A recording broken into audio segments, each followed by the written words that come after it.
আমি সবাইকে একটা কথা বলতে চাই, আমার বাবা সেলফিশ না। প্রত্যেকটা মানুষের রাইট আছে স্বাধীনভাবে একটা ডিসিশন নেওয়ার। আমার বাবা তাই নিয়েছিল। কারো যদি মনে হয় যে তার লাইফের বেটারমেন্টের জন্য, তার নেক্সট জেনারেশনের বেটারমেন্টের জন্য সে অন্য কোথাও সেটেল করবে, এখানে ভুলটা কোথায়? তার যদি মনে হয়ে থাকে যে রূপাদিগিতে থেকে লাইফটা নষ্ট না করে অন্য কোথাও থাকি, তো সে কি কোনো ভুল করেছে? তার মানে আমাদের লাইফ নষ্ট হয়ে গেছে, এই দেশের সমস্ত মানুষের লাইফ নষ্ট হয়ে গেছে। That I don't know. You know better.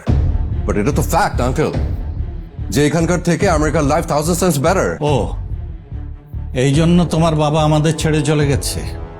আচ্ছা, আমাদের কথা না হয় ছেড়ে দিল, কিন্তু সে তার বাবা মাকে ছেড়ে চলে গেল। স্বার্থপর।